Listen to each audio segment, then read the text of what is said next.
Ring ring. Ding ding ding ding ding ding ding. Banana phone. Boop boop a doo ba doo.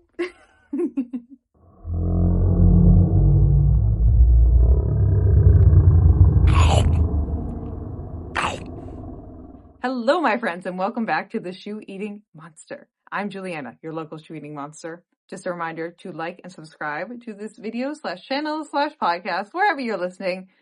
Love you lots and big hugs. So today we are going to be doing my first ever 50-mile shoe review, and we're going to be doing a 50-mile durability shoe review. And today we're going to be talking about the Asics GT-2000 version 13, which is the shoe I have right here in my hand. And some of you might be thinking, wow, 50 miles, that's kind of not a super long time to test out a shoe. And I'm going to tell you a couple of things. The first thing is that I don't think I even need 50 miles to test out the durability of a shoe for the most part to tell that if it's going to even pass the initial durability check, because I can literally take these out for a 1 hour run, and I've had shoes that disintegrate under my feet after 1 hour. And let's just say that the Solomon Speed Cross had lugs hanging by like little strings by the time we were done. So, and that was after one run. So I really don't even need the 50 miles to confirm if this would be a shoe that's worth your time and effort, because as I've mentioned before, I run with the weight of a 500-pound man, and I really violently destroy my shoes. Uniquely destructive. So I'm very uniquely destructive, and 50 miles for me is going to be probably equivalent to at least 150 miles from a regular strided runner. We'll talk about the durability of this shoe, how it's been doing, and spoiler alert, this is a shoe that I found that is way durable, and I feel like the ultimate sleeper shoe. So let's get into the Asics GT-2013. So this is the 13th version of this shoe. That means there are 12 shoes that came before it. This shoe, I believe, retails at $140, and it is technically a support shoe. It's got the really nice square bottom. This is a shoe that is built for stability. It's kind of the lighter, more nimble version of the Kayano, if you're familiar with the Asics line. This is my square queen right here. Absolute square queen. I named this shoe the Gray Lady. Me and the Gray Lady have been having a pretty good relationship so far. So this shoe definitely surprised me, because it's just not a standout shoe. It's a consistent shoe in the Asics lineup, but it's not like a standout shoe in the Asics lineup. And I will say, I think this is like the ultimate sleeper shoe, because it's just like above average in so many different categories that the sum of all the parts together is definitely more than all of the parts by themselves. When it comes to durability, I was really impressed by this shoe after the first run. And like I said, I can tell after a first run if the shoe is going to be standing up to much of anything. And it didn't even look like the bottom of these had done anything. And it kind of retains that up until like maybe my 5th run. I took it on a 6th run today to get it up over 50 miles. So right now these are at 51 miles total running time on these shoes. And we'll look at the part of the shoe that I usually wear down the most. Whoop. And that is this area right through here on the side. And honestly, the fact that it's kind of worn down here and worn down here, which is typical for my running shoes. But definitely the whole tread is still there. There's still tread left on the side, and the rest of the shoe looks great, and not really much wear through any other part on the shoe. And the fact that I've been able to get these to 50 miles and they just look like that is wild. And the foam compression on the side isn't anything crazy either. There's nothing really super crazy. There's no like major creasing or anything happening on the side there.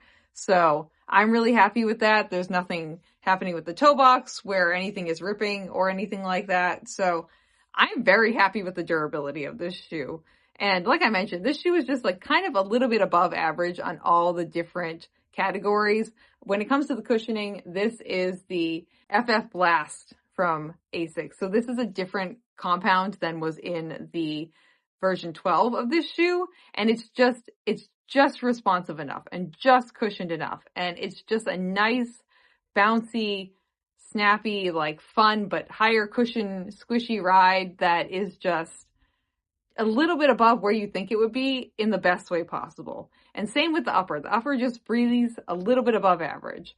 And the stability of this shoe is just a little bit above average. And the traction of this shoe, a little bit above average. And also the durability, decently above average. So all those things combined really just, honestly, I feel like, one, make this shoe worth $140. I feel like this is a shoe you could actually pay that money for, and it wouldn't disintegrate under your feet, which is good. So Shoe Monster approved on that side of things.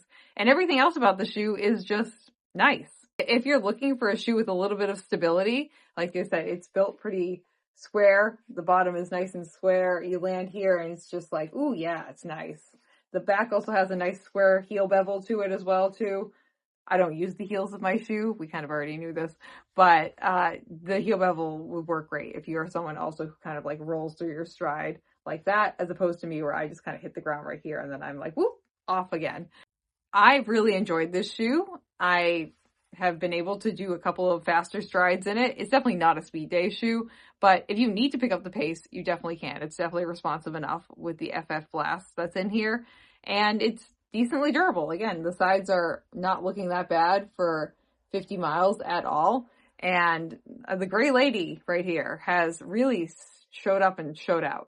If you're looking for a decent everyday trainer that's just like, I think, the ultimate sleeper shoe, slightly above average in all categories, and pretty durable, I'd say worth $140. You can also find these used. I bought these shoes for about $50, I believe on Mercari, and they were fully brand new. Someone was just trying to sell them because I guess they didn't fit or something like that.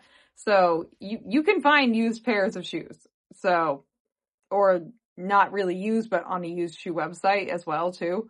So go ahead and look around. If you guys need any help finding used shoes or past loved, or I don't know, shoe orphan shoes, definitely just send me a DM, send me a message, comment down below. I'll help you out, happy to help.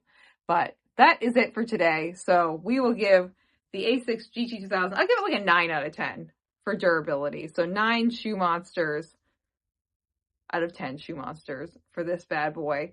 And because this isn't Puma grip level, like the Puma DV82, that is a 10 out of 10.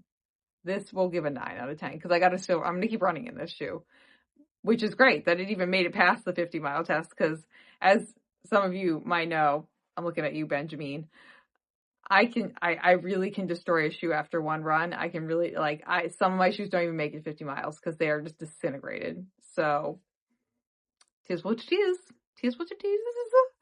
But thank you guys for joining us on this episode of Shoe Eating Monster. Don't forget to like and subscribe, and also leave a 5-star rating if you are on Spotify or Apple Podcasts. Love you very much, and I'll see you guys later. Woo-hoo. Shoe Eating Monster. Thank you for listening to this episode of Runnah. This podcast is edited, hosted, and produced by me, Juliana Coughlin. Brought to you in part by the Falmouth Running Club and the Falmouth Community TV station. If you'd like to connect with us, you can find us on Instagram and on TikTok at RunnahPod, and you can send us an email at runnahpod@gmail.com. And our original theme music was brought to you by the one and the only wonderful Jeffrey Hutton. And keep up the great work. I'm proud of you.